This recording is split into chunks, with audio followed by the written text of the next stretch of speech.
ஆண்டவராகிய இயேசு கிறிஸ்து நாமத்தில் அன்பின் வாழ்த்துக்கள்.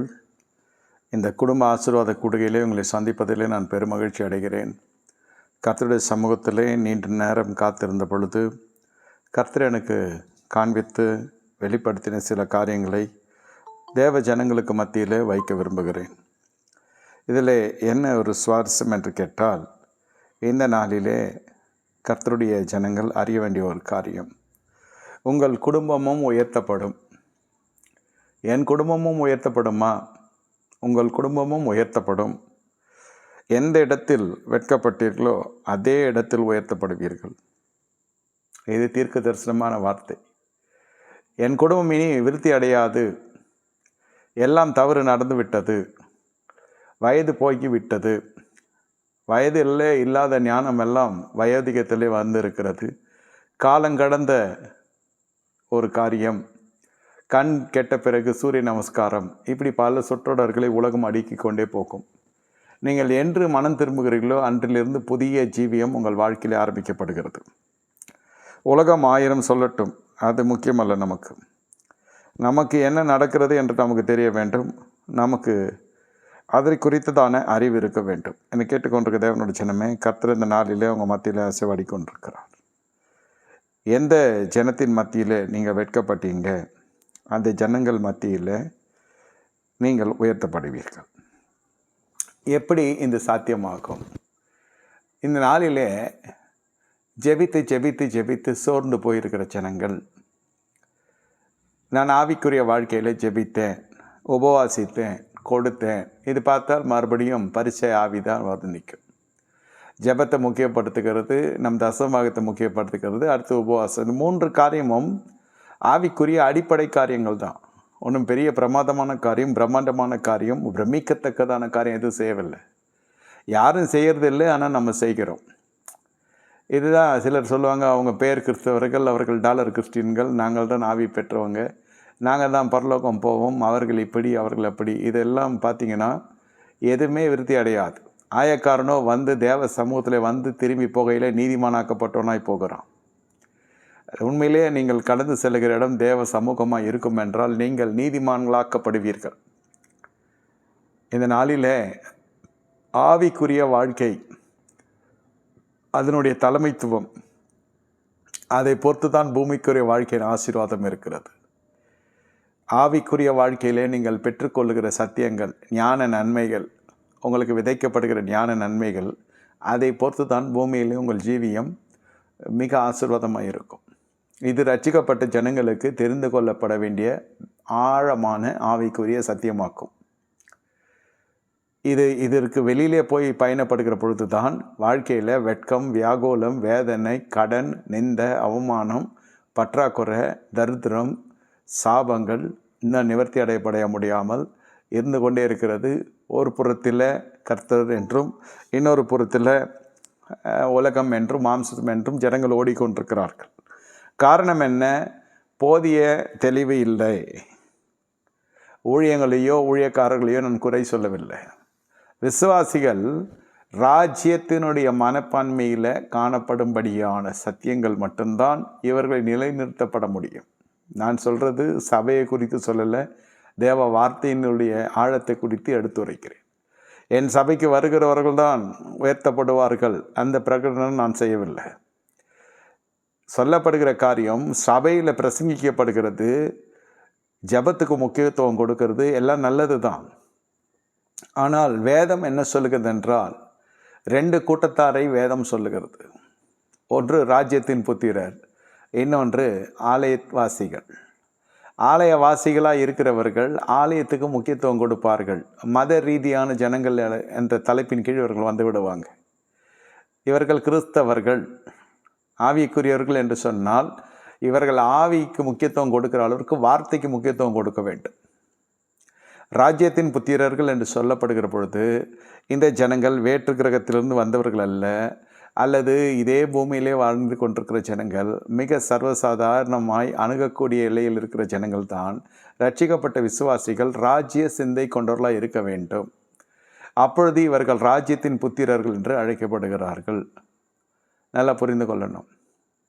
சரி, இந்த ராஜ்யத்தின் புத்திரர்களுடைய வாழ்க்கையில் என்ன நடக்க வேண்டும். இது ஒரு வித்தியாசமான ஒரு அனுபவம், ஒரு வித்தியாசமான பகுதி.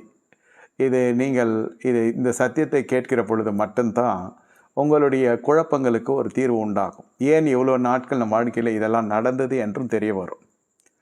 சரி, பரவாயில்லை, நடந்து போய்விட்டது, இனி காலம் தாமதிக்க வேண்டாம், இனியாகிலும் நாம் சத்தியத்துக்கு கீழ்ப்படிந்து நம்ம தேவனோடு கூட பயணப்படுவோம் என்ற ஒரு நல்ல ஒரு ஒப்பு கொடுத்தல் பேரில் இந்த செய்தியை நாம் தியானிக்க போகிறோம். இதை கேளுங்கள். நிச்சயமாகவே இது கேட்டு முடிவதற்குள்ளே உங்களுடைய மனம் உங்களை மாற்றி அமைக்கும். உங்களுடைய திரும்பாத மனம் திரும்பும். மாற்றம் உங்களிடத்தில் முதலில் உண்டாகும். மனம் திரும்புதல் முதலில் உங்களிடத்தில் உண்டாகும். இதை நான் உறுதியாக சொல்லுகிறேன். காரணம் என்னவென்றால், நான் பேசுகிற வார்த்தை என் சொந்த வார்த்தை அல்ல. சொந்த வார்த்தை இருந்தால் தான் அந்த பிரச்சனை. இது கர்த்தருடைய வார்த்தை, கேட்டு பெற்றுக்கொண்ட வந்த வார்த்தை. சுய ஞானம் எனக்கு அவ்வளோ இல்லை, அது உங்களுக்கு போதிக்கிற அளவிற்கு. ஆனால் பரிசுத்த ஆவியானவர் ஒரு கருவியாய் பயன்படுத்துகிற பொழுது கல்லும் கரையும், கற்பாரிலும் தண்ணீர் வரும். அதுதான் காரியம். இந்த மாலை வேளையில் என்னோடு திருப்பி கொள்ளுங்க. மத்தேயு 7வது அதிகாரம் 7 முதல் 8 வசனம் வரை சாதாரணமான வார்த்தைகள் தான். ஒன்றும் பெரிய நீங்கள் கேட்காத வசனங்கள் இல்லை. சாதாரணமாய் இதை பாடல்களெல்லாம் கேட்டிருப்பீங்க. கேளுங்கள் உங்களுக்கு கொடுக்கப்படும், தேடுங்கள் கண்டடைவீர்கள், தட்டுங்கள் உங்களுக்கு திறக்கப்படும். ஏனெனில் கேட்கிறவன் பெறுகிறான், தேடுகிறவன் கண்டடைகிறான், தட்டுகிறவனுக்கு திறக்கப்படும். இது தெரிந்த விஷயம் தானே ஐயா. இதில் என்ன இருக்கிறது? இப்படி தான் நானும் நினைத்தேன். ஆனால் இதில் 2 கூட்டத்தார் இருக்கிறார்கள். ஒன்று ஜெபிக்கிறவர்கள், இன்னொன்று தேடுகிறவர்கள். ஜெபிக்கிறவர்கள் ஆலயவாசிகள், கர்த்தரை தேடுகிறவர்கள் ராஜ்யத்தின் புத்திரர்கள். நாம் எங்கு இழந்தோம் தேடுவதற்கு என்று நினைத்தால் இது விருந்தாவனத்தில் போய் முடியும். கர்த்தரை தேடுங்கள் என்றால் you must seek the kingdom. தேவன் ராஜ்யத்தை தேடுங்க, பின்பு இவைகள் எல்லாம் உங்களுக்கு கூடவே கூட்டி கொடுக்கப்படும் என்று மத்தேயு 6:33 வாசிக்கிறோம். நீங்கள் அவரை ஜெபிக்கிற அளவிற்கு அவரை தேடவும் வேண்டும். ஜெபத்துக்கு முக்கியத்துவம் கொடுக்கிற அநேகருடைய வாழ்க்கையில் நீங்கள் பார்ப்பீர்கள்னு சொன்னால், காரியங்கள் அவர்கள் ஜெபிக்கிற அளவிற்கு வாழ்க்கையினுடைய மற்ற காரியங்கள் இருப்பதில்லை. ஜெபிக்கிறோம் ஜெபித்து கொண்டே இருப்போம். இல்லைன்னு சொல்லலை. நம்ம ஜெபத்துக்கு என்றுமே பகையாளி அல்ல, என்றுமே எதிர்த்து பேசுகிறவர்களோ அல்லது குற்றப்படுத்துகிறவர்களோ அல்ல என்று உங்களுக்கு தெரியும். ஜெபத்திற்கோ உபவாசத்திற்கோ எதற்குமே எதிர்மறையான பிரசங்கள் செய்கிறதில்ல. ஆனால் எவ்வளோ நாட்கள் நீங்கள் ஜெபித்து கொண்டு இருப்பீங்க? வேதம் சொல்லுகிறது, இந்த தேடுகிறவர்கள், ஜெபிக்கிறவர்கள் எந்த இடத்துல வேணாலும் ஜெபிக்கலாம். ஆனால் ஆண்டவர் சொல்லுகிறார், வீதிகளில் நின்று வரி செய்கிற போல் நீண்ட வார்த்தைகளை போட்டு ஜெபம் பண்ணாதிருங்க. வீட்டுகளில் போய் அரைக்கதுக்குள்ளே மூட்டிக்கொண்டு நீங்கள் அந்தரங்கத்தில் பார்க்குற உங்கள் பிதாவுக்கு தெரியப்படுத்தும்படி ஜெபம் பண்ணுங்க கர்த்தர் சொல்லுகிறார் இல்லையா? இது ஒரு பகுதி. ஆனால் தேடுகிறவர்களுக்கு வேதம் என்ன சொல்லுகிறது என்று பார்த்தால், இது யூடியூப்பில் இருக்க கர்த்தர் கிருபை செய்வாராக. இதை போட்டு கேட்டு பாருங்கள். ஏசாயா 55:6 வாசிக்கிறோம், அவரை தேடும் சமயத்தில் கர்த்தரை தேடுங்க, அவர் நெருக்கமாய் இருக்கும்பொழுது அவரை நாடுங்கள் என்று சொல்லி வேதத்தில் வாசிக்கிறோம். 1 நாளாகமம் 16:11 சொல்லுகிறது, கர்த்தரையும் அவர் வல்லமையும் தேடுங்க, எப்பொழுதும் அவர் முகத்தையே நாடுங்கள் என்று சொல்லி வேதம் சொல்லுகிறது. இந்த இடத்துல யாத்ராகமம் 4:29 அதே தான் சொல்லுகிறது. அங்கிருந்து உமது தேவனாய் கர்த்தரை தேடுவீர்கள், உமது இருதயம் முழுவதும் உமது ஆத்மா முழு இருதயத்தோடு முழு ஆத்மோடும் அவரை தேடினால் அவர்களை கண்டடைவீர்கள். இதைத்தான் எரேமியா 29:13 சொல்லுகிறது. நீங்கள் தேடினால் என்னை கண்டடைவீங்க. கர்த்தரை தேடுகிறது என்றால் என்ன? ஜெபிக்கிறது என்றால் என்ன? ஜெபிக்கிறவர்கள் இந்த இடத்துல தேடுகிறதை நிறுத்தி விடுவாங்க. ஜெபம் என்று பார்த்தால் அடிப்படை காரியத்திற்கு நம்ம வாழ்வதற்கு தான் அந்த ஜெபமே தவிர நம்ம கர்த்தருக்குள்ளே வளர்வதற்கு அது ஜெபம் நமக்கு பயன்படாது. அதுக்கு மேலே என்ன செய்யணுனாக்கா தேட வேண்டும். எங்கே தேட முடியும்? என்னத்தை தேட முடியும்? பிரியமான தேவனுடைய ஜனமே, இந்த இடத்துல தான் கொலோசியர் 3:1 வாசிக்கிறோம். கிறிஸ்துவோடு கூட நீங்கள் எழுப்பப்பட்டிருந்தால் தேவனுடைய வலதுபுறத்தில் கிறிஸ்துவுக்கு மேலிருக்கும் அந்த காரியங்களை தேடுங்கள் என்று வேதத்தில் வாசிக்கிறோம். என்ன, அப்போஸ்தலர் 17:27 இதை தான் வாசிக்கிறோம். அவர்கள் தேவனை தேடுவார்கள் என்றும் அவரை தொட்டு அறிந்து கண்டறிவார்கள் என்றும் இருக்கும்படிக்கு அவர்கள் சுவாசிப்பதற்கு பிரியமாக இருக்கிறார். அவர் எங்களில் ஒருவனுக்கும் தூரம் அல்ல என்று சொல்லி வேதத்தில் வாசிக்கிறோம். தேடுகிறதுல நிறைய வித்தியாசங்கள் இருக்கிறது. அதை நீங்கள் புரிந்து கொள்ள வேண்டும். எப்படி புரிந்து கொள்ள முடியும்? எப்படியா இதெல்லாம் நாங்கள் புரிந்து கொள்ள முடியும் என்றால், இந்த இடத்துல உங்களுடைய வாழ்க்கை வித்தியாசமாக போய் கொண்டிருக்கிறது என்ற அர்த்தம். என்ன போய் கொண்டிருக்கிறது? வாழ்க்கை என்ன வித்தியாசம் போய் கொண்டிருக்கிறது? பிரியமான தேவனுடைய ஜனமே, என்ன வித்தியாசமாக போய் கொண்டிருக்கிறது? ஹல்லேலூயா. என்ன உங்களுடைய வாழ்க்கை வித்தியாசம் போய் கொண்டிருக்கிறது? யார் யாரெல்லாம் கர்த்தரை தேடினார்கள் அதை நம்ம பார்க்கணும். அதை பார்த்து அதன்படி நம்முடைய வாழ்க்கையை நம்ம தேடிக்கொள்ளணும். எந்தெந்த ஜனங்கள் எல்லாம் கர்த்தரை தேடினாங்க, அவருடைய வாழ்க்கையில் என்னெல்லாம் நடந்தது, அதை குறித்து நாம் இன்று தெளிவாக நாம் பார்க்க போகிறோம். தேடுகிறவர்களுக்கும் ஜெபிக்கிறவர்களுக்கும் வித்தியாசம். தேடுகிறவர்கள் கண்டடைவார்கள், ஜெபிக்கிறவர்கள் அது சில சமயத்தில் வித்தியாசமான பதில்களை நமக்கு கொடுக்கும். கேளுங்கள் உங்களுக்கு கொடுக்கப்படும், தட்டுங்கள் உங்களுக்கு திறக்கப்படும், தேடுங்கள் கண்டடைவீர்கள் என்று வேதத்தில் வாசிக்கிறோம் இல்லையா? இப்பொழுது நீங்கள் பார்க்கிற பொழுது கர்த்தருடைய வார்த்தை என்ன சொல்லுகிறது? இப்படியாக நாம் தேடுகிறோம், கண்டடைகிறோம், அவரை நம்ம பார்க்கிறோம், இப்படி போய்கொண்டிருக்கிறது. கர்த்தருடைய வார்த்தை என்ன சொல்லுகிறது? நீங்கள் தேடுங்க கண்டடைவீர்கள், அப்புறம் தட்டுங்கள் உங்களுக்கு திறக்கப்படும். இப்பொழுது நாம் தேடுகிற சமயத்தில் இருக்கிறோம். கர்த்தரை தேட வேண்டும். கர்த்தரை தேடுகிறது என்றால் என்ன என்பதை குறித்து நாம் பார்க்க போகிறோம். இந்த 2 நாளாகமத்தில் நீங்கள் பார்க்கிற பொழுது 1 நாளாகமம் 2 நாளாகம் 26வது அதிகாரம் என்னோடு கூட நீங்கள் திருப்பிக் கொள்வீர்கள் என்றால் 26வது அதிகாரத்தில் இந்த இடத்துல கர்த்தருடைய வார்த்தை சொல்லுகிறது. என்ன சொல்லுகிறது? 2 நாளாகமம் 26வது அதிகாரம். இதில் ஒரு சாதாரணமான ஒரு விசுவாசி ஒப்பனையாய் இந்த மனுஷனை கர்த்தருடைய வார்த்தை சித்தரிக்கிறது. உசியா என்ற மனுஷனை குறித்து வேதம் சொல்லுகிறதை நாம் தியானிக்க போகிறோம். இந்த மனுஷன் உடைய வாழ்க்கையில் 2 நாளாகமம் 26வது அதிகாரம் 1வது வசனத்தில் இந்த மனுஷனுடைய வாழ்க்கையை நீங்கள் பார்க்குற பொழுது மிக மிக மிக மிக மிக சாதாரணமாக இருக்கிறான். 16 வயதான உசியாவை அழைத்து வந்து அவனுடைய தகப்பனாகிய அமித்சியாவின் ஸ்தானத்தில் ராஜாவாக்கினார்கள். என்னை கேட்டுக்கொண்டிருக்க தேவனுடைய ஜனமே 52 ஆண்டுகள் இந்த மனுஷன் என்ன செய்கிறான்?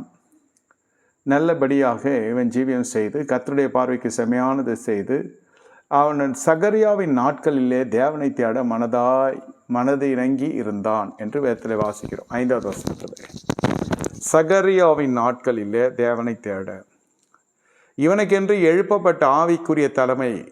தேடுகிறது என்றால் என்ன? ஜெபிக்கிறது எங்கே வேணால் ஜெபிக்கலாம், யார்கிட்ட வேணால் ஜெபித்து கொள்ளலாம் என்றும் சிலர் சொல்லுவாங்க. அதெல்லாம் சொல்லுகிறவர்களை பொறுத்து இருக்கிறது, ஜெபித்து கொள்ளுகிறவர்களை பொறுத்து இருக்கிறது. கர்த்தரை தேடுகிறது என்பது அப்படி அல்ல. கர்த்தரை தேடுகிறது என்றால் தேவன் எழுப்பப்பட்ட தலைமைத்துவத்தில் நிலைத்திருக்கிறதே ஒரு பெரிய சுலாக்கியம், பெரிய கிருபை, பெரிய பாக்கியம்.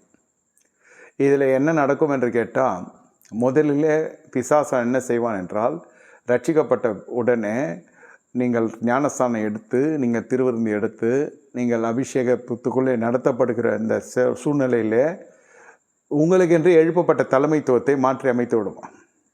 எப்படி மாற்றி அமைத்து விடுவான் என்றால், உங்களுக்கென்று எழுப்பப்பட்ட தலைமைத்துவம் எரேமியா 3வது அதிகாரம் 15வது வசனம் சொல்லுகிறது, என் இருதயத்துக்கு ஏற்ற மேய்ப்பர்களை நான் எழுப்பியிருக்கிறேன். இப்பொழுது 2 தீமோத்தேயு 4வது அதிகாரம் 3வது வசனம் நீங்கள் பார்ப்பீர்கள் என்றால், ஆரோக்கியமான வசனத்தை கேட்க மனதில்லாமல் இருதயத்தில் செவித்திறன் உண்டாகி தங்கள் இச்சைகளை நிறைவேற்றுவதற்கு போதகர்களை தெரிந்து கொள்ளுகிறார்கள். சத்தியத்துக்கு விலகி கட்டுக்கதைகளுக்கு செவி சாய்க்கிற காலம் வரும். இருதயத்திற்கு ஆரோக்கியமான உபதேசத்துக்கு விலகி இவர்கள் என்ன செய்கிறார்கள்னா, இவர்கள் தங்களுக்கு இருதயத்துக்கு தங்கள் இச்சைகளை நிறைவேற்றுவதற்குரிய போதகர்களை தெரிந்து கொள்ளுகிறார்கள் என்று சொல்லி வேதம் சொல்லுகிறது. இது எப்படி சாத்தியமாகும் என்றால், இந்த இடத்திலே தான் இந்த மனுஷன் உசியாவினுடைய வாழ்க்கையில் நீங்கள் பார்த்தா பல தீர்க்கதரிசிகள் அந்த காலத்தில் இருந்தாலும் சகரியாவின் நாட்களிலேயே தேவனை தேட மனதிணங்கி இருந்தான். அவன் கர்த்தரை தேடின நாட்களிலே தேவன் அவன் காரியங்களை வாய்க்க செய்தார். நீங்கள் இது பார்ப்பதற்கு கொஞ்சம் வித்தியாசமாக இருக்கும். தேடுகிறது என்றால் எழுப்பப்பட்ட தலைமைத்துவத்தை தக்க வைத்து கொண்டால்தான் நமக்கு ஆவிக்குரிய ஆசீர்வாதத்தின் அஸ்திபாரக்கல்லாய் இருக்கும். எல்லாரும் ஒரே வேத புஸ்தகம் தான் படிக்கிறோம். 66 அறைகள் கொண்ட அரண்மனை தான் இந்த வேத புஸ்தகம். ஆனால் இந்த ஆத்துமாவுக்கு உத்தரவாதமாய் எழுப்பப்பட்ட தலைமைத்துவம் முடிவு பரியந்தம் இது என்ன செய்ய வேண்டும் என்றால், பரிசுத்த பர்வதத்தில் பரலோகத்தில் போய் நியாய தீர்ப்பு நாட்களில் போய் நிற்கிற வரைக்கும் இந்த போதகர்கள் உத்தரவாதம் பெற்றவர்கள் என்று சொல்லி வேதம் சொல்லுகிறது. உலகத்தில் 1000 போதகர்கள் இருந்தாலும் உங்களுக்கென்று எழுப்பப்பட்ட போதகர்கள் எப்படி நான் அறிந்து கொள்ள முடியும்? இப்பொழுது பார்ப்பீரென்றால், இந்த அலைபேசி வழியாக அல்லது ஊடகங்கள் வழியாக எல்லாமே நடக்க ஆரம்பித்து விட்டது. ஒர்க் அட் ஹோம் இருக்கிறது, ஆன்லைன் பர்ச்சேஸ் இருக்கிறது, ஆன்லைன் இப்போ எல்லா இடத்துலையும் வந்துடுச்சு. அதுபோல் உங்களுக்கு வந்து சேர வேண்டிய ஆவிக்குரிய அந்த ஆசீர்வாதம் எப்படி வந்து சேர வேண்டுமோ அப்படி வந்து சேர்ந்துவிடும். கர்த்தருடைய வழியில் நான் சொல்லுகிறேன். மாதம் 1ஆம் தேதி இங்கே கூடுவோம், இதே வளாகத்தில் கூடுவோம். அப்படி தான் நடத்தப்பட்டது, உங்களுக்கு தெரியும். ஆனால் இப்பொழுது கர்த்தருடைய ஆவியான ஏவுதல்படி எல்லாரும் வேலைக்கு போங்க, உங்களுக்கு வந்து சேர வேண்டியது வந்து சேர்ந்து விடும் என்று கர்த்தருடைய நாமத்தில் உறுதியாக சொல்லிவிட்டு இது யூடியூப்பில் ஏற்றிவிட்டு நானும் கடந்து சென்று விட்டேன். நான் பயணப்பட வேண்டிய ஒரு இடமும் இருந்தது. எந்த மாதமும் இல்லாமல் இந்த மாதத்தில் அதிக வரவேற்பும் இந்த செய்தி அநேகர் பார்த்ததாக தகவல்கள் தெரிவிக்கிறது. அநேக ஃபோன் கால்கள் வந்து கொண்டிருக்கிறது. புது புது ஆத்துமாக்கள் தொடர்பில் வருகிறார்கள். எதற்கு சொல்லுகிறேன் என்றால், உலகம் சொல்லுகிற விதத்திலே நாம் போனால் அது வித்தியாசமான காரியம். தேவன் எழுந்தருளி ஒரு காரியத்தை நாம் சொல்லுகிற பொழுது, அதன்படி நாம் செய்கிற பொழுது அதனுடைய மகத்துவங்கள் வித்தியாசமாக இருக்கும், பலன்கள் வித்தியாசமாக இருக்கும். அதுபோல் தான் எல்லாரும் தெரிந்த விஷயம் ஜபம். மாயக்காரர்களும் ஜபிக்கிறாங்க, மாயக்காரர்களும் கொடுக்குறாங்க, மாயக்காரர்களும் உபவாசிக்கிறாங்க என்றெல்லாம் கர்த்தர் சொல்லியிருக்கிறார். இவர்கள் செய்கிறது போல் செய்யாதிருங்கள் என்று சொல்லியிருக்கிறார். ஆனால் தேடுகிறது என்பது எல்லாராலும் கூடாது. இது தேடுகிற பொழுதே விசுவாசிகள் எந்த பட்டியலுக்குள் வருகிறார்கள் என்றால், இவர்கள் ராஜ்யத்தின் புத்திரர்கள் என்ற ஸ்தானத்துக்குள்ளே வருகிறார்கள். தேடுகிறது, அந்த தேடுதலில் முதல் காரியம்தான் கொடுக்கப்பட்ட ஆவிக்குரிய தலைமைத்துவத்தில் நாம் நற்சீரோடு காணப்படுகிறது. எனக்கு தெரிந்து சபைக்குள்ளே இது நடந்து கொண்டிருக்கிறது. எப்படியுமே இந்த தலைமைத்துவத்தில் எந்த விரிசலும் ஏற்படக்கூடாது என்றே சில விசுவாசிகள் அவ்வளோ பக்குவமாக நடந்து கொள்வாங்க. அந்த தலைமைத்துவத்தை நம்ம இழக்கக்கூடாது. எத்தனையோ தலைமைத்துவம் இருக்கிறது, ஆனால் அந்த தலைமைத்துவத்தில் எந்த விதத்திலும் நமக்கு ஒரு அதாவது எந்த வித விரிசலை வந்து விடக்கூடாது என்றே கண்ணும் கருத்தும் அக்கறையுமாக இருந்து முதல்ல அந்த ஐக்கியத்தை காத்துக்கொள்வாங்க. அதுக்கு எந்த இடைவெளி இருக்கணுமோ அந்த இடைவெளி, எந்த விதத்தில் கனப்படுத்தணுமோ அந்த அளவிற்கு எல்லா விதத்திலையும் அவர்கள் ஜாக்கிரதையுள்ளவர்களாக இருப்பாங்க. வேதம் சொல்லுகிறது போல் கொடுக்கப்பட்ட தலைமைத்துவத்தில் நீங்கள் இருக்கிற பொழுது உங்களுக்கு வருகிற ஆசீர்வாதங்கள், தேவன் அவன் காரியங்களை வாய்க்க செய்தார். பல காரியங்கள் பல இடத்தில் வாய்க்காமல் இருக்கும். உங்களுக்கு வந்து சேர வேண்டிய பல காரியங்கள் இந்த இடத்துல நீங்கள் பார்ப்பீர்கள் சொன்னால், நல்ல தலைமைத்துவம் ஒன்று இருக்கும் என்று சொன்னால், நல்ல ஒரு ஆவிக்குரிய தலைமைத்துவம், எங்களுக்கு எழுப்பப்பட்ட போதகர் ஒரு உத்தமர் அல்லது எங்களுக்கு என்று கர்த்தர் கொடுத்த ஒரு போதகர், அந்த ஆத்துமா திருப்தி அடையும்.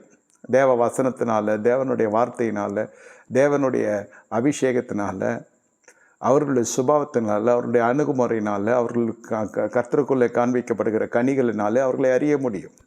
அந்த இடத்துல மாம்சத்திற்கு எதுவும் இடம் இருக்காது. இந்த இச்சைக்கோ சர்ச்சைக்கோ பாலியல் விஷயம் எதுவுமே இருக்காது. தேவன் கொடுக்குற தலைமைத்துவம் சொல்கிறேன். அது முழுக்க முழுக்க வசனம் கண்டிப்பு, அது அப்படி தான் போய் கொண்டிருக்கும். இந்த கண்டிதத்தை தாங்காமனா ஜனங்க போயிடலாமே தவிர, மற்றபடி இச்சை அந்த விஷயத்தில் இந்த பாலியல் சம்மந்தப்பட்ட காரியத்தை மேற்கோள் காட்டி போகிறதுக்கு வாய்ப்பே இருக்காது. அது கடுமையாக பேசிட்டார் அந்த போதகரன், இப்படி பேசிட்டார், அல்லது அவங்க இருதயத்தில் கட்டப்பட்ட கோட்டைகள் உடைகிறதாய் இந்த தேவனுடைய வசனம் புறப்பட்டு வரும். அப்பொழுது வித்தியாசம் போய்விடும். அதான் சொல்கிறேன், இந்த தலைமைத்துவத்தோடு கூட ஒருமித்து பயணப்படுகிற பொழுது இருதயம் திறந்த புஸ்தகமாய் கர்த்தருக்கு முன்பு இருக்க வேண்டும். நீங்கள் எல்லாத்தையும் செய்யலாம் என்று முடிவு கட்டிவிட்டு வந்து ஜெபித்து விட்டு போகலாம் என்று வருகிறவர்களுக்கு கர்த்தருடைய வார்த்தை எதிர்மறையாக வருகிற பொழுது அந்த ஜனங்களுக்கு கர்த்தருடைய தலைமைத்துவத்தை பிடிக்காது. இந்த மனுஷன் எதையாவது ஒன்று சொல்லி கெடுத்து விடுமா? ஆகாப்பும் இஸ்ரவேல் நாமம் தரிக்கப்பட்டவன் தான், இஸ்ரவேல் ராஜா தான், கர்த்தருடைய நாமம் தரிக்கப்பட்டவன் தான். இசபேல் ஆகாப் தம்பதிகள் சொல்கிறேன். மீகையா என்ற மனுஷனை பார்த்தா அவனுக்கு பிடிக்காது. ஏனென்றால் இந்த மனுஷன் தேவனுடைய வார்த்தையை சொல்லுகிறவன். இந்த மனுஷன் தேவனுக்கு தேவ பயம் இல்லாமல் வாழ்ந்து கொண்டிருக்கிற மனுஷன் ஆகாப். நினைத்ததை முடித்து தீர்க்கிறவன். தேவன் நினைத்ததை இவன் செய்கிறவன் பாத்திரம் அல்ல, இவன் நினைத்ததை தேவ நாமத்தில் செய்து முடித்து இவன் வாழ்ந்து கொண்டிருக்கிற மனுஷன். தேவன் இருதயத்தில் இருக்கிறதெல்லாம் தம்முடைய அடியானுக்கு வெளிப்படுத்தி அதை பார்க்கிற ஜனங்களுக்கு, தம்மால் தெரிந்து கொள்ளப்பட்ட ஜனங்களுக்கு, பரிசுத்தவான்களுக்கும் கர்த்தர் தீர்க்கதரிசிகளை அனுப்புகிறார், துன்மார்க்கனும் கர்த்தர் தீர்க்கதரிசி அனுப்புகிறார். துன்மார்க்கன் மனம் திரும்பும்படியாகவும் பரிசுத்தவான் பரிசுத்தத்தில் இன்னும் முன்னேறும்படியாகவும் இந்த தீர்க்கதரிசிகள் அனுப்பப்படுகிறார்கள். ஆனால் மீகாயாவினுடைய ஐக்கியம் அவனுக்கு பிடிக்கவில்லை. மீகாயாவினுடைய ஐக்கியத்தை பிடிக்காமல் ஒரு தீர்க்கதரிசியை பகைத்து 400 தீர்க்கதரிசிகளுக்கு சாப்பாடு போட்டு பராமரித்து வந்தான். அவர்கள் கர்த்தருக்கு ஊழியம் செய்யாமல் இவனுக்கு அனுசரியாய் பேசுகிற ஜனங்களாக இருந்தாங்க. ஆனால் தேவ தீர்க்கதரிசிகள் என்று இவனால் அழைக்கப்பட்ட ஜனங்க. ஆலயத்துக்கு போகிறவர்களுக்கும் ஆலயவாசிகளுக்கும் தேவனை தேடலுக்கு இருக்கிற வித்தியாசம் சொல்லுகிறேன். எதனால தலைமைத்துவம் உடைக்கப்படுகிறது என்றால், இந்த இடத்துல தலைமைத்துவத்தை கண்டால் எரிந்து விழுவார்கள். யார் எழுந்து விடுவார்கள்னாக்கா, இருதயத்தில் பல கோட்டைகளை கட்டி இதன்படி என் வாழ்க்கை போகும் நினைக்கிற ஜனங்கள் அவர்களுடைய வாழ்க்கையில் கொஞ்சமும் இந்த தேவன் எழுப்பப்பட்ட தலைமைத்துவத்தில் நிற்க மாட்டாங்க. ஞானஸ்தானம் எடுத்தும் அவங்க கிளம்பிடுவாங்க. எடுக்கிற வரைக்கும் இருப்பாங்க. எடுத்த பிறகு அவர்கள் அந்த வனாந்திர வாழ்க்கையில் கர்த்தருடைய வார்த்தைக்காய் காத்திருக்க மாட்டாங்க. அவர்கள் வனாந்திரத்தை வயல்வெளியாக மாற்றிக்கொள்ள தங்களுக்கென்று ஒரு தலைமைத்துவத்தை தேடிக்கொண்டு அவர்கள் கடந்து போய் கொண்டே இருப்பாங்க. எங்களுக்கு தேவை ஒரு ஆலயம், எங்களுக்கு தேவை ஞானஸ்தானம், அவ்வளோதான். இந்த தலைமைத்துவத்தில் இருக்கிற வரைக்கும் தான் அதனுடைய கனிகள் கிரியை செய்யும். வேறு இடத்துல வேலை கட்சி போயிட்டா, வேறு நாட்டுக்கு போயிட்டா, அதான் சொல்கிறேன், ஆன்லைனில் கூடுறோன்னு. எப்படியோ வந்து சேருகிறவரெல்லாம் வெளிநாட்டிலேருந்து வருகிறவரெல்லாம் வராமல் இல்லையே. இல்லை கலந்து கொள்ள முடியலனாலும் யூடியூப்பில் போட்டு கேட்டுக்கொண்டு இப்படி அவங்க தொடர்பில் இருக்கலாம். யாரும் என்னை விட்டு போகக்கூடாதுன்ற எண்ணத்தில் சொல்லலை. சத்தியம் போய்கொண்டிருக்கிற சத்தியம் தடைபடாது போய்கொண்டிருப்பதற்கு வழிகளை நான் சொல்லுகிறேன். இப்படி ஆலய வாசிகள் என்ன செய்வாங்கன்னா, காலைல ஒரு இடத்துல சாயந்தரம் ஒரு இடத்துல இப்படியெல்லாம் போய்கொண்டிருக்கிறதுக்கு வாய்ப்பு இருக்கிறது. ஆனால் இந்த ராஜ்யத்தின் புத்திரர்கள் தேட மனதாக இருக்கிறவர்கள் தேவ ராஜ்யத்தை கரைப்படுத்தாத ஒரு இருதயம் கொண்டவர்களாம் இருக்க வேண்டும். பலதரப்பட்ட சத்தியங்கள் உள்ளே போகிற பொழுது அது பெரிய தொந்தரவையும் கொந்தளிப்பையும் உண்டு பண்ணிவிடும். வருகிறவர்கள் போரெல்லாம் பேசுகிறலாம் கேட்பதற்கு நாம் இல்லை. நமக்கென்று நல்ல நிலத்தில் விதைக்கப்படுகிற விதையாக நம்ம இருக்கணும். நம்ம இருதய நல்ல நிலமாக வைத்து கொண்டால் பலவிதமான விதைகள் விதைக்காதிருப்பாயாக என்று வேதம் சொல்லுகிறது. நம்ம நல்ல நிலமாய் இருந்தால் விதை நல்ல விதையாய் காணப்படும். இப்போ நம்ம போய் பல இடங்களில் சத்தியத்தை கேட்கிற பொழுது பலவிதமான விதைகள் விதைக்கப்படுகிற பொழுது அந்த இடத்துல பூமி விளைச்சலை கொடுக்காது. இது ஆவிக்குரிய ஒரு ரகசியம். அதனால தான் வேதம் ஒரே மந்த ஒரே மேய்ப்பன் என்று சொல்லப்படுகிறது. கர்த்தரின் மேய்ப்பராக இருக்கிறார், இப்பொழுது பார்ப்பீர் என்று சொன்னால் இந்த மனுஷனுடைய காரியங்களை கர்த்தர் வாய்க்க சேர்க்கா. காரணம், இந்த மனுஷன் அந்த ஆவிக்குரிய தலைமைத்துவத்தோடு கூட அவன் கடைபிடிக்கிறான், அவன் தாக்கு பிடிக்கிறான். ஏன்னா இது சாதாரணமான விஷயம் அல்ல. உலகத்தில் வாழ்ந்த மனுஷர்கள் தான், என்னையும் சேர்த்து சொல்கிறேன், எத்தனையோ ஆசாபாசங்கள் இருக்கும், எத்தனையோ லட்சியங்கள் இருக்கும், எத்தனையோ காரியங்கள் நமக்கு தெரிந்ததாக இருக்கும், எத்தனையோ காரியங்கள் நமக்கு லகுவாக இருக்கும், அனுகூல முடியதாக இருக்கும், லாபம் தருகிறதா இருக்கும். ஆனால் அத்தனையும் பவுல் சொல்லுகிறதை போல கிறிஸ்துக்காக நான் நஷ்டம் என்று விட்டு விட்டு வந்தேன் என்று சொல்லுகிறது. பவுல் சொல்லலாம், ஏன்னா குடும்பம் இல்லாத மனுஷன், அந்த மனுஷன் முழு நேர ஊழியக்காரன், கர்த்தருக்காக வந்த மனுஷன். அவன் உணவு எல்லாம் பெரிய பிரச்சனை கிடையாது. தனி மனுஷன் போஷிக்கப்படலாம் பொது வாழ்க்கையில். குடும்பம் இந்த இடத்துல வந்து சறுக்கும். இந்த இடத்துல தான் உலக கவலைகள் வந்துடும், எதிர்கால பயம் வந்துடும், இந்த எல்லாம் உள்ளே வந்து கல்லுள்ள இடமாக முள்ளுள்ள இடமாக நல்ல நிலமும் மாறுவதற்கு வாய்ப்புகள் இருக்கிறது. இப்பொழுது பார்ப்பீர்கள் என்றால் இந்த ஆவிக்குரிய தலைமைத்துவம் சொல்லப்படுகிற வார்த்தைகள் அப்படியே பரலோகத்தில் வருகிறது என்பதை உங்கள் விசுவாசிக்க வேண்டும். அது எப்பொழுது எதிர்மறையாக கிரியை செய்யும் என்றால் மனதிற்குள்ளே பல கோட்டைகள் இருக்கும், மனதுக்குள்ளே பல ஆசைகள் இருக்கும். இந்த ஆசைகள் எல்லாம் நிறைவேறதுக்கு ஜெபம் பண்ணுவார்கள். அதற்கு ஒத்த விதத்தில் ஜனங்கள் பேசுகிற பொழுது அதை ஏற்றுக்கொள்வார்கள்.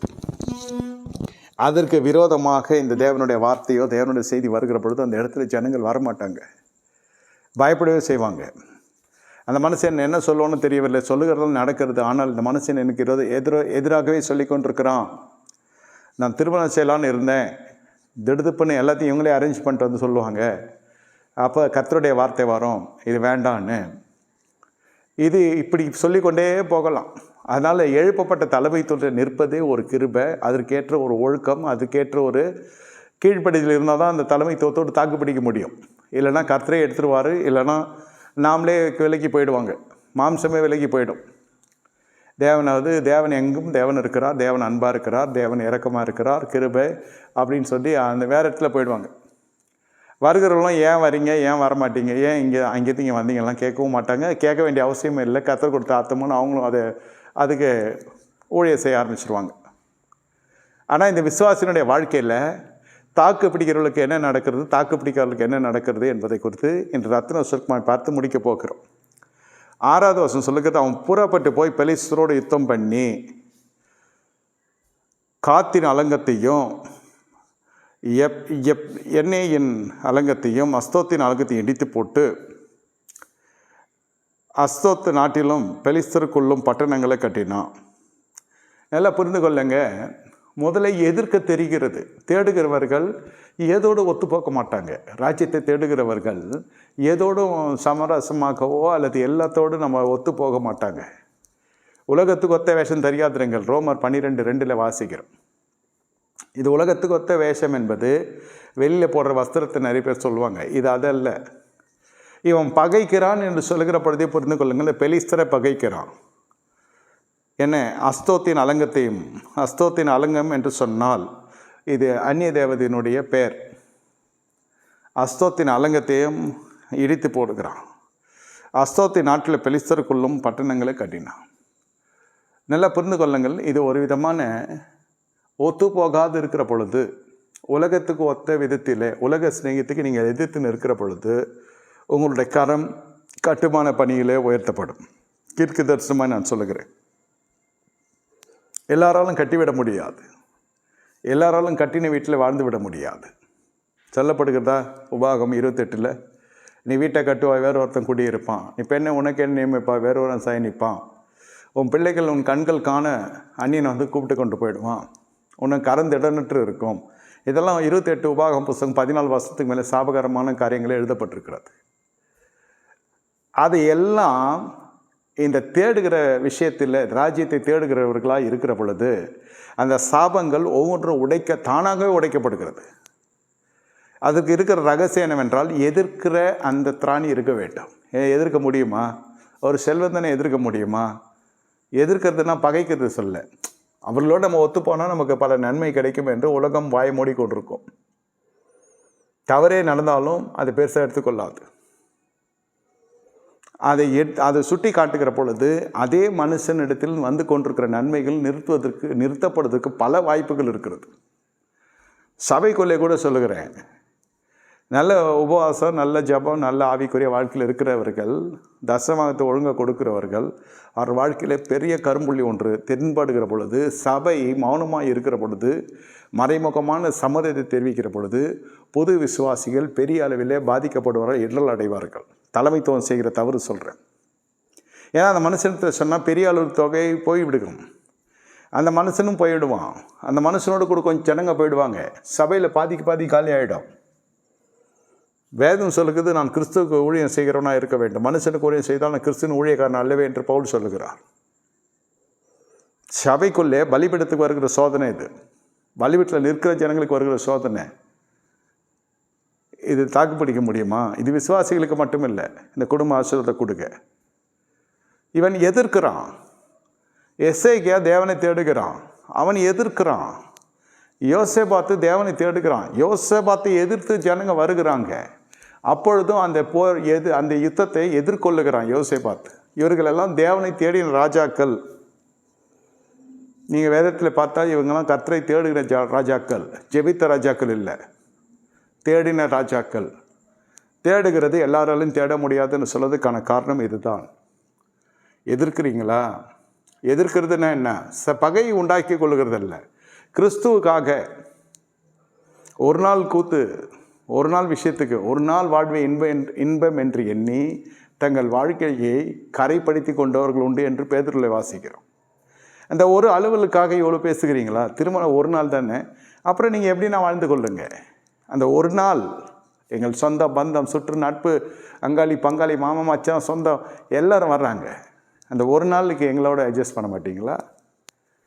பெண் கொடுத்து பெண் எடுக்கிறது, பெண் பிள்ளை எடுக்கிறது, பெண் கொடுக்கிறது. திருமண வைபவங்களில் இயேசு சிலுவையில் அறையப்படுகிறாரா? எல்லா கூட கோபுரங்கள், மாட மாளிகைகள்லாம் வச்சு தான் இந்த திருமணம் நடக்கும். அடிப்படை பொருளாதார அந்தஸ்தை வைத்து ஆரம்பிக்கும். என்ன இதுக்கு நம்ம இதெல்லாம் இழக்க வேண்டியதாக வந்துடும் இந்த சத்தியத்துக்காக. இப்போ சத்தியம் முக்கியமா, சரீரம் முக்கியமா? நீங்கள் ஜெபிக்கிறலாம் இருக்க போகிறீர்களா, தேடுறலாம் இருக்க போகிறீர்களா? இந்த கட்டுமான பணியில் கர்த்தர் உங்கள் கரத்தை திடப்படுத்த வேண்டும் என்றால், கர்த்தரை வீட்டை கட்டார்கள், வீடு கட்டுற பிரயாசம் இருந்தால் அது யாரை கொண்டு கர்த்தர் கட்டுகிறார் என்றால், தேடுகிறவர்களை கொண்டு தான் கர்த்தர் கட்டுகிறார். தேடுகிறவர்கள் கட்டுகிற ஸ்தலம் எருசலேமாய் இருக்கும்.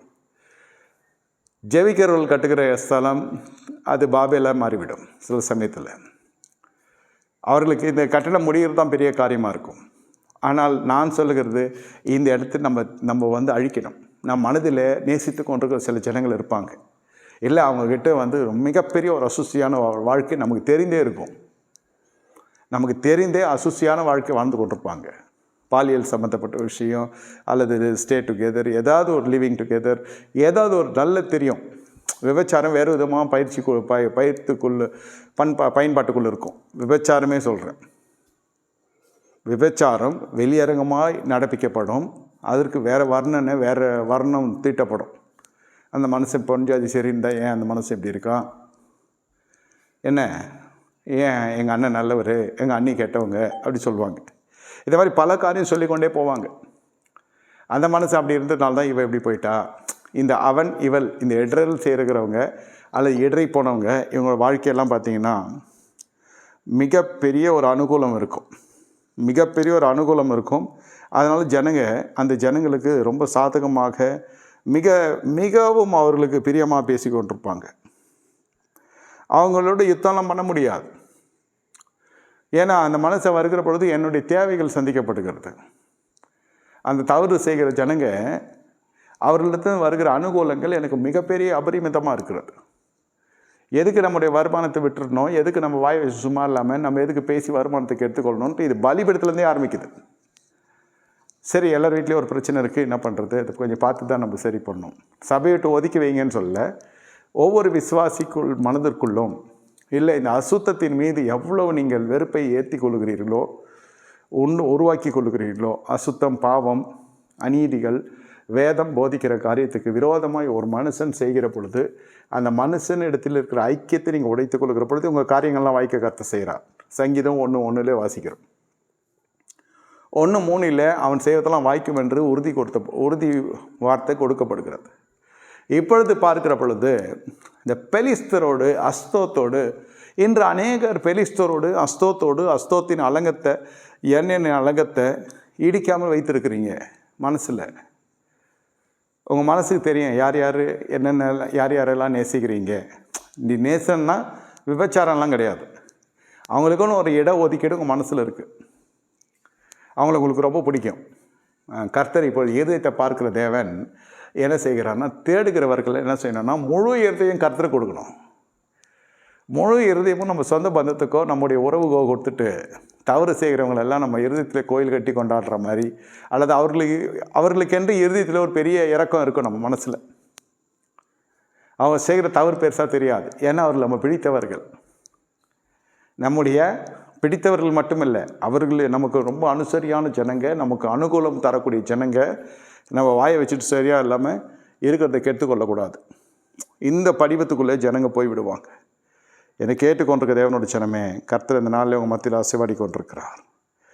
நீங்கள் உங்கள் வாழ்க்கையை நீங்கள் விளையாடி கொண்டிருக்கிறீங்க. ஜெபிக்கிறவர்கள் இது செய்யலான்னா செய்கிறாங்கன்றதுக்காக சொல்கிறேன். ஜெபிக்கிற ஜனங்க வாழ்க்கையில் ரொம்ப கஷ்டத்துக்குள்ளே போய் கொண்டிருக்கான காரணம், இந்த அநீதியான ஜனங்களை யுத்தம் செய்கிறது கிடையாது, அந்த அலங்கங்கள்லாம் இடித்து போடுறது கிடையாது. நம்மளே தேடி நாங்கள் வீட்டுக்கு போவோம். 1 வாரம் ஆயிடுச்சு, 2 வாரம் ஆயிடுச்சு, 1 மாதம் ஆயிடுச்சு, 2 மாதம் ஆயிடுச்சு, இவ்வளோ நாளும் தாங்காது. ஆனால் உண்மையிலே தேடுகிற ஜனங்களாக தான் நீங்கள் கர்த்தரை சார்ந்திருப்பீங்க.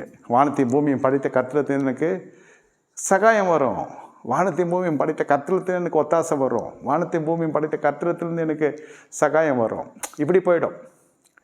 இப்போ அந்த சாதாரணமாக வருகிற தொகையை காட்டிலும் இத்தகைய ஜனங்கள் அதிக தொகையை நமக்கு செலவு செய்கிறவர்களாக இருப்பாங்க, காணிக்கை செலுத்துறவர்களாக இருப்பாங்க.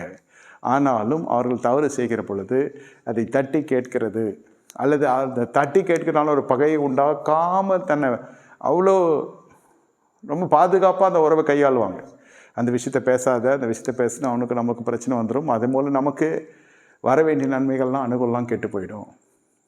இது ஜெபிக்கிறவர்களுடைய பெரும்பான்மையான மக்களுடைய மனநிலையாக இருக்கும். ஆனால் கர்த்தருடைய ராஜ்யத்தை தேடுவர்கள் இது அடிப்படை தகுதியாக கர்த்தர் வச்சுருக்காங்க. அதை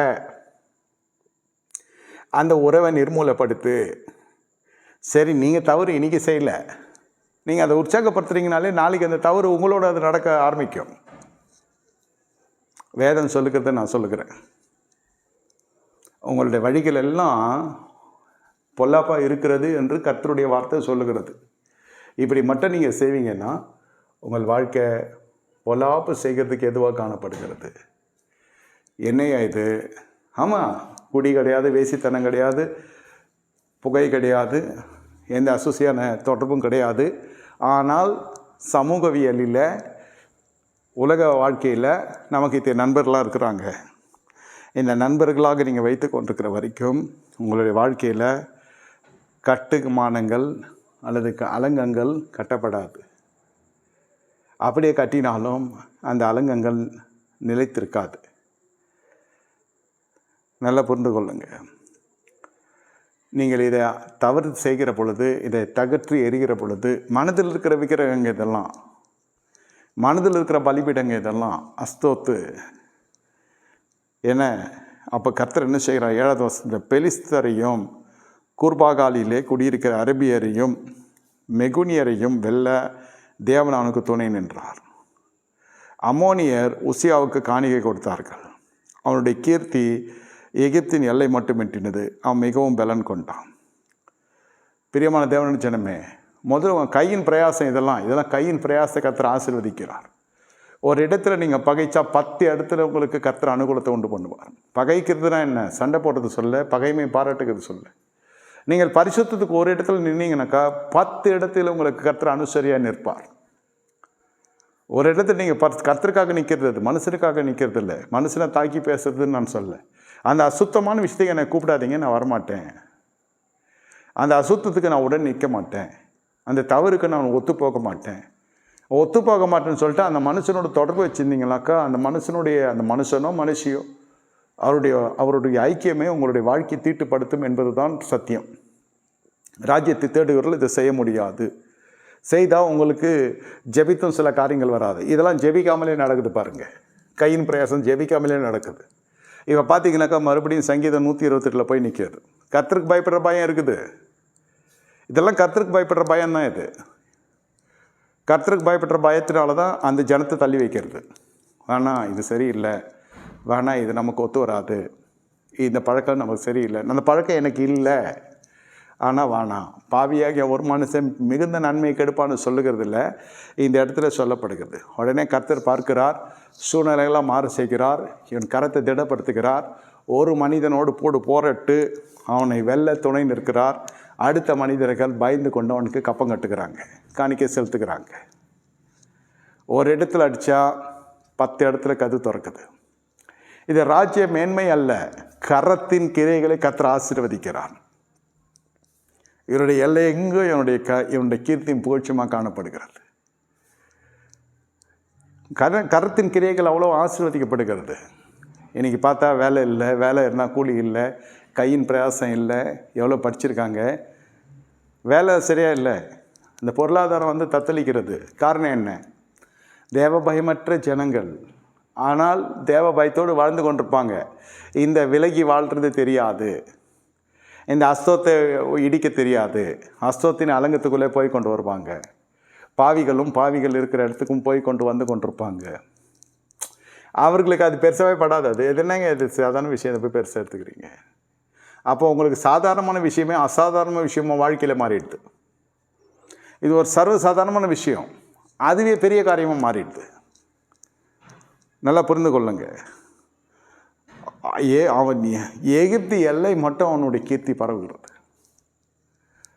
இந்த நாட்களில் கர்த்தர் உங்களை, இந்த இரவு வேலையில் கர்த்தர் உங்களை பார்த்து சொல்லுகிறார், உங்கள் எங்கே வெக்கத்தை கண்டீர்களோ அதே இடத்தில் 2 எத்தனையான பல்நாள் கர்த்தர் முடிச்சு விட்டுவார். அதோடு மட்டுமல்ல, இனி எல்லைகள் தாண்டி உங்களுடைய பெயர் கீர்த்தியும் புகழ்ச்சியமாக இருக்கும். மற்ற தேசங்களையும் உங்களை குறித்து பேசிக்கொள்வார்கள். ரகசியம் அதெல்லாம். ராஜ்யத்தை தேடுகிறபடினால, உங்களுக்கு கர்த்தரை சார்ந்து வாழ்கிறபடினால வேறு யாரும் தேவையில்லை. ராஜாதி ராஜாவுடைய பிள்ளை, ராஜாதி ராஜா அவனுடைய சாயல், அவரோட ராஜ்யத்தின் புத்திரன் நான் பூமியின் குடிகளோடு ஒத்து போக வேண்டிய அவசியம் இல்லை. பாவத்துக்கு சொல்கிறேன். யார்கிட்டையுமே சமாதான குலைச்சி வச்சுக்கூடாது. ஆனால் அதே சமயத்தில் அவரோடு கூட நான் இணங்கி செய்யக்கூடாது. அலுவலகமாக இருக்கட்டும், வியாபாரமாக இருக்கட்டும், தொழிலாக இருக்கட்டும், குடும்பமாக இருக்கட்டும், சம்மந்தம் பண்ணுறதா இருக்கட்டும், கல்யாணத்துக்கு போக்குவரத்துமாக இருக்கட்டும், பொண்ணு எடுத்த இடமா இருக்கட்டும், பிள்ளை எடுத்த இடமா இருக்கட்டும், நம்ம வர முடியாது. சம்மந்தி எந்த மந்தியாக இருந்தாலும் வர முடியாதியா, அந்த அலுவலுக்கு என்னால் வர முடியாது. அதனால் என் பொண்ணோட வாழ்க்கை போகிறது, என் பையனோட வாழ்க்கை கெடுன்றதெல்லாம் கர்த்தர் பார்த்துக்குவார். நான் கர்த்தருக்காக நிற்கிறேன். லூசாயா நீ, சூழ்நிலை கேட்கும். பைத்தியமாயா நீ, மரம் கலந்துச்சா, ஆமாம் நான் வரமாட்டேன், முடியுமா? ஐயோ என் மகன் வாழ்க்கை, அவள் வாழ்க்கை அவள் தனியாக வாழ்கிறா. அதாவது புருஷனுக்கு அவள் தேவைப்படுவா, அவள் புருஷன் வந்து அவளுக்கு தேவைப்படுவான், வந்து புருஷனுக்கு தேவைப்படுவா. இந்த திருமணம்லாம் உடையாது, நல்லா புரிந்து கொள்ளுங்க. ஆனால் நீங்கள் கரைப்படுத்திட்டீங்கன்னா கர்த்தருக்கு முன்னே தோத்துட்டீங்கன்னு அர்த்தம். நீங்கள் ராஜ்யத்தின் புத்திரர் இல்லை. சொல்லிக்கலாம் நம்மலாம் ராஜ்யத்தின் புத்திரர்னு. இந்த இடத்துல அதனுடைய காரியங்கள் நமக்கு வாய்க்காது. அந்த ராஜ்யத்தினுடைய புத்திரர்களுடைய அனுகூலங்கள் நமக்கு கிடைக்காது. எப்படி கிடைக்காது? தேவன் எது செஞ்சாலும் தோல்வியில் போய் முடியுது. எது செஞ்சாலும் நமக்கு வந்து சரியான ஒரு என்னமோ நடக்குது ஐயா. இப்படிப்பட்டவங்களாம் என்ன சொல்லுவாங்க, பேய் பிசாசு பில்லி சுனி அது மேலே போயிடுவாங்க. அவன் மந்திரம் பண்ணுறான், இவன் மந்திரம் பண்ணுறான். இது கையின் பிரயாசம் ஆசீர்வதிக்கப்படுறது கர்த்தருக்கு உனக்கு இருக்கிற விஷயம். அதுக்கு தான் நான் போதித்து கொண்டிருக்கிறேன். குடும்பம் எப்படி விருத்தி அடையும்? பணம் இருந்தாலும் சாதிச்சிடலாம், அதெல்லாம் வந்து உலகம். ஜபம் இருந்தாலும் சாதிச்சிடலாம், அது ஆலயம். தேடினால்தான் ராஜ்யத்தில் நீங்கள் காணப்பட முடியும். ஜெபிக்கிறவர்கள் ஒரு எல்லை மட்டும்தான் பயணப்பட முடியும். தேடுகிறவர்கள் இந்த உபதேசத்தின்படி நீங்கள் வருகிற பொழுது பூமியின் கடையந்தங்களை குறித்து ஜனங்கள் பேசி கொண்டிருப்பாங்க.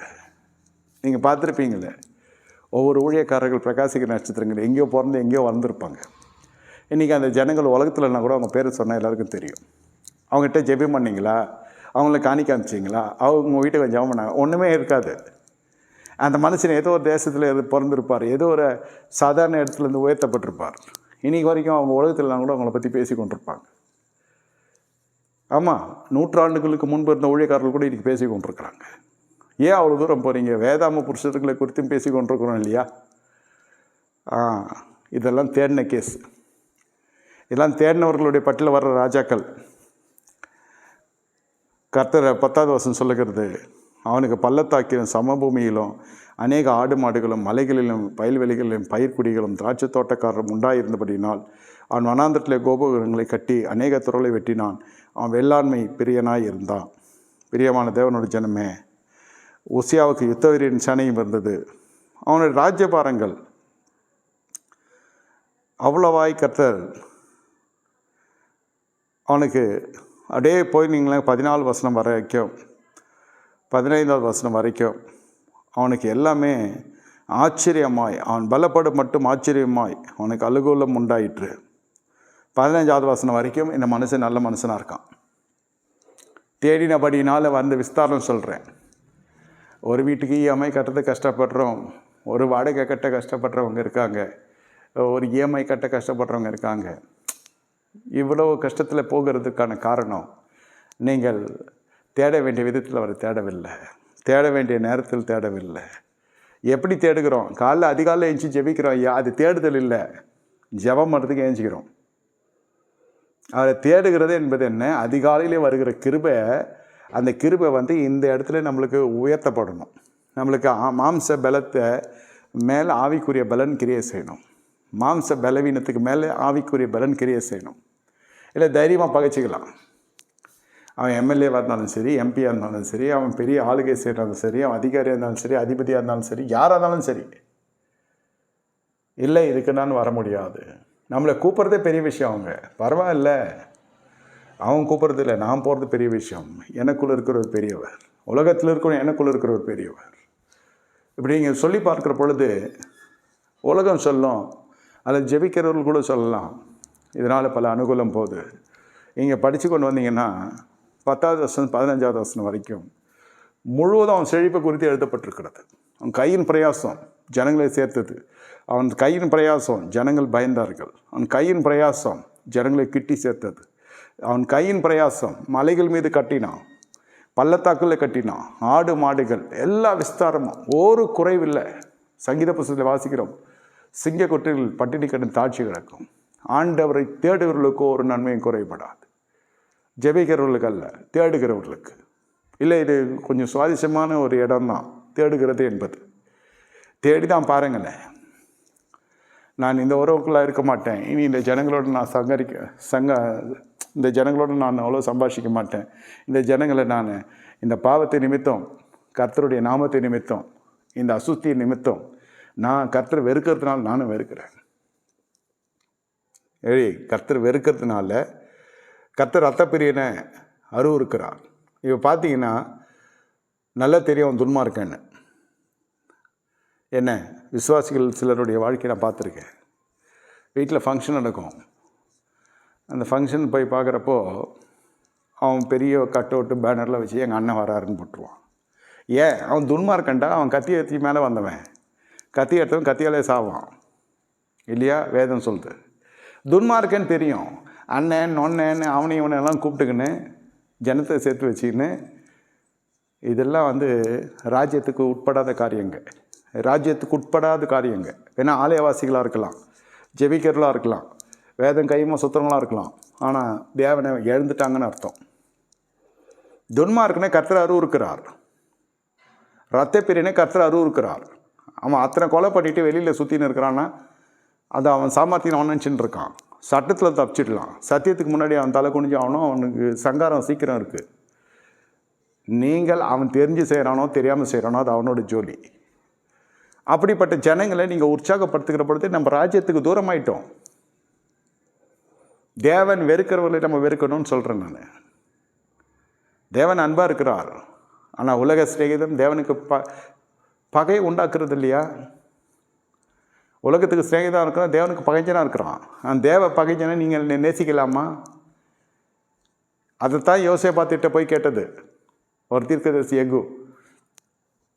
தேவன் வெறுக்கிற மனுஷனை நீ நேசித்து அவனோட உறவு பாராட்டலாமா? அவனோட நீ ஐக்கியம் கொள்ளலாமா?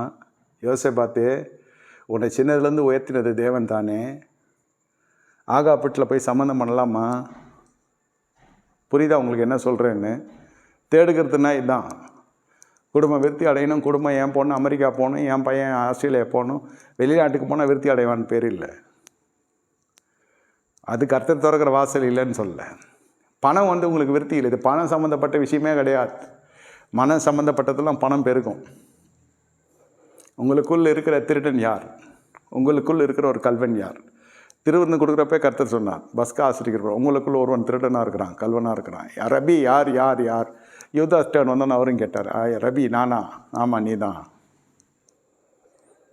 இந்த மாதிரியெல்லாம் ஒரு தோல்வியை தழுவதுக்கு காரணம் ஒரு ஆகான் இருந்ததுனால, ஆகான் யோசுவாவின் காலத்தில் ஒரு ஆகான் இஸ்ரேல் புத்திரர்களுக்கு ஒரு பெரிய தோல்வியை தழுவ வச்சிட்டான். உங்கள் வாழ்க்கையில் தோல்வி வர்றதுக்கு காரணம் யார்? ஏன் மனம் கொடுக்குற இடம்தான்.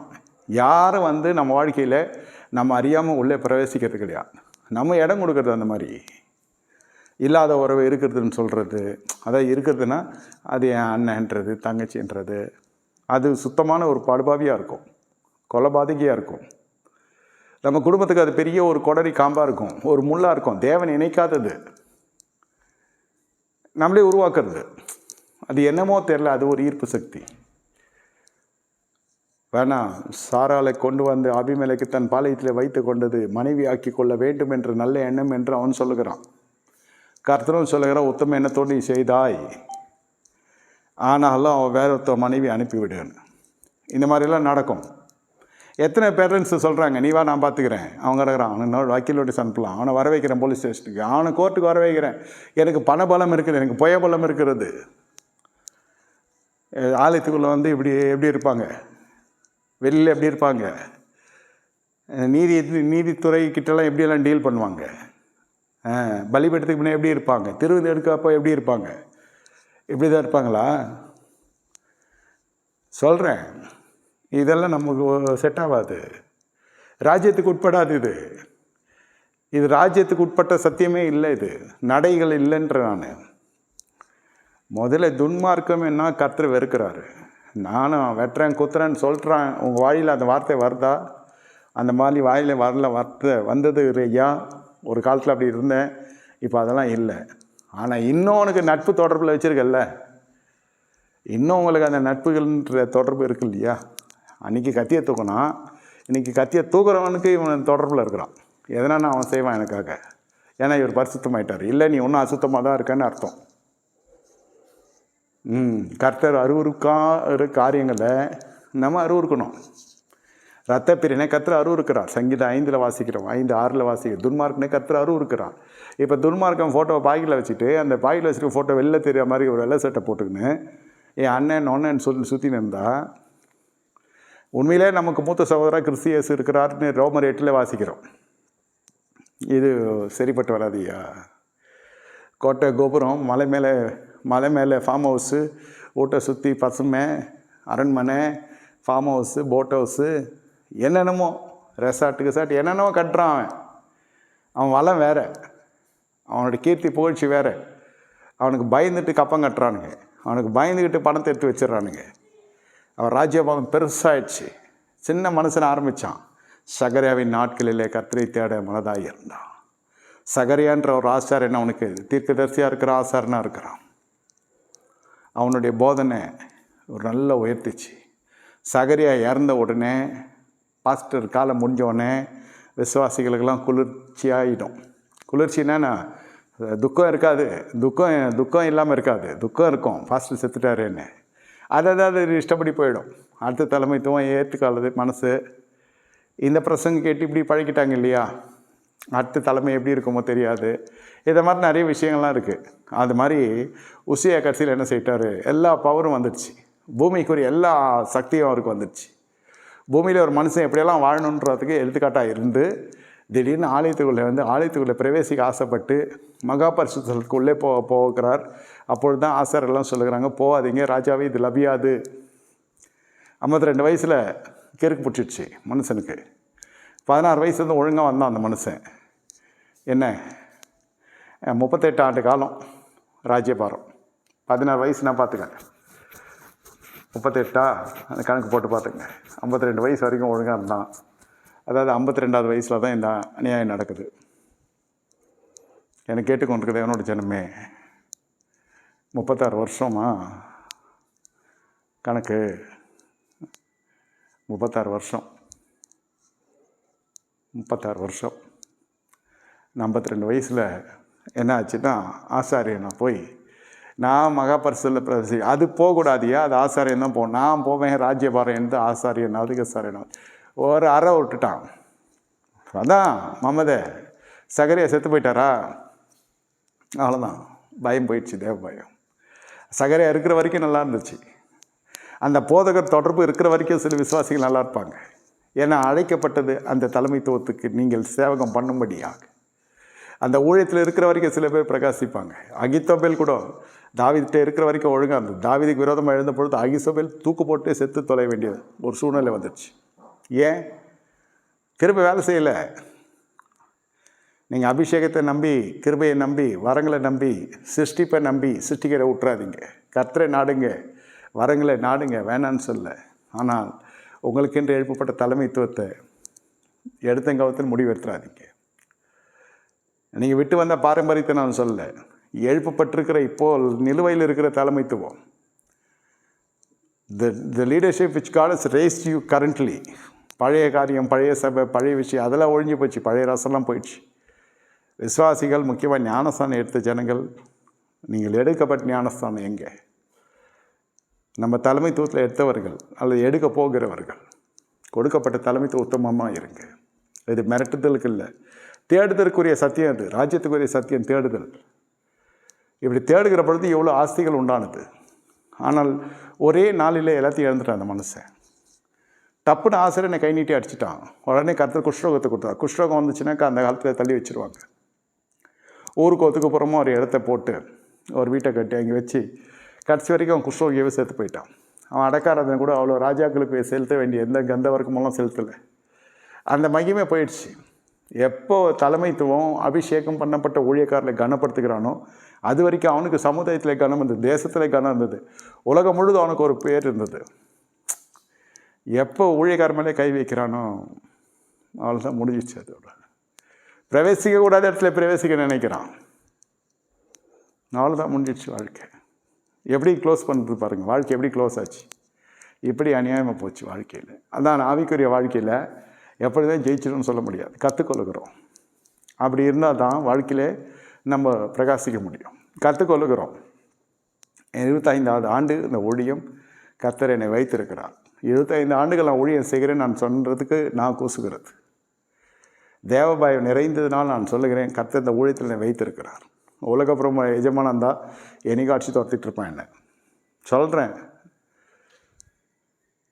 இது உண்மை. இதில் இந்த 25 ஆண்டுகள் எத்தனையோ பேர் வந்தார்கள், எத்தனையோ பேர் உலகத்தை விட்டே போயிட்டாங்க. கர்த்தருக்குள் நித்திரை அணிஞ்சிட்ருக்காங்க. 4 தலைமுறைகள் கிட்டத்தட்ட நான் பார்த்த கர்த்தர் கிருபை செஞ்சுருக்கார். சொல்கிறேன் இல்லை. ஏன் இதெல்லாம் நான் சொல்கிறேன்னா, ஒரு மனுஷனோட உயர்வு பணத்தில் இல்லை, மனதில் இருக்குது. நீங்கள் ஜெபிச்சு என்ன பண்ணுறீங்க? தேடுகிற பொழுது லகுவ முடியும் காரியம். தேடணும் கர்த்தரை, விலகத்து தான் தேடுறது. உலகத்தை விட்டு விலகணும், துன்மார்க்கத்தை விட்டு விலகணும், பாவிகளை விட்டு விலகணும், பரியாசத்தை விட்டு விலகணும், இதெல்லாம் விட்டு விலகணும். தீங்கு மனசாப்பிட கர்த்தர். எதையுமே நான் செய்ய மாட்டேன், நான் ஜெபம் பண்ணுவேன், எனக்கு அந்த சராசரங்கள் இருக்கிறது என் வீட்டுக்கு வந்து சேரணும்னா முடியாது. அது ஜெபிக்கிறவர்கள் ஜெபிச்சு பாருங்கள், உங்களுக்கு ஞானம் வரணும். ஜெபம் பண்ணி தான் இன்றைக்கி இந்த சத்தியத்துக்குள்ள உங்களை கர்த்தர் கொண்டு வந்திருக்கிறார். அது வரைக்கும் கர்த்தருக்கு ஸ்தோத்திரம் மகிமைண்டாதான். ஜெபம் எப்போவுமே வீண் போகாது. ஜெபம் எப்போவுமே தவறாக நான் போதிக்கிறதும் இல்லை, ஜெபத்தை மட்டமாக பேசுகிறதும் இல்லை. ஆனால் ஜெபத்துக்கு அடுத்த கட்டத்துக்கு வளர வேண்டும். ராஜ்யத்தை தேடணும். ராஜ்யத்தை தேடுங்க, தேவன் ராஜ்யத்தை தேடுங்க, பின்பு இவைகள் எல்லாம் கூடவே கூட்டி கொடுக்கப்படும் என்று வேதம் சொல்லுகிறது. கண்களை மூடி கர்த்தரை நோக்கி பார்ப்போமா? கர்த்தர் சொல்லுகிறார், இன்று கண்டே கீர்த்தினை என்று நீ காண்பதில்லை. உன் அலங்கத்துக்குள்ளே சமாதானம், அரண்மைகளே சுகமும் பெருகும். உனக்கு தயையை கர்த்தர் பெருக பண்ண போகிறார். எல்லார் கண்களும் இன்று கூட்டத்துக்கு வந்திருக்கிறவர்கள், ஊடகத்தின் வழியை கேட்கிறவர்கள், உங்கள் வாழ்க்கையில் தயவு பெருக்க பண்ண போகிறது, பெருக்கம் அடைய போகிறது. அது சீக்கிரம் நீங்கள் லேசன பத்திரம் ஏசு தெளிக்கிறோம். கர்த்தாவே சபையாரை பாதுகாத்து கொள்ளுங்கள். எழுப்பப்பட்ட தலைமைத்துவத்துக்கு உத்தமமாக இருக்க கிருபைத்தார். இன்னுமே அவர்கள் கரத்தில் கட்டுமான பணிகள், சொத்துக்கள், ஆஸ்திகள், அசைய சொத்து, அசைய சொத்து எல்லாவற்றையும் கொடுத்து ஆசீர்வதியும். கீர்த்தியும் புகழ்ச்சியமாக வெளி தேசம் வரை இவர்களை குறித்து பேசப்படட்டும்.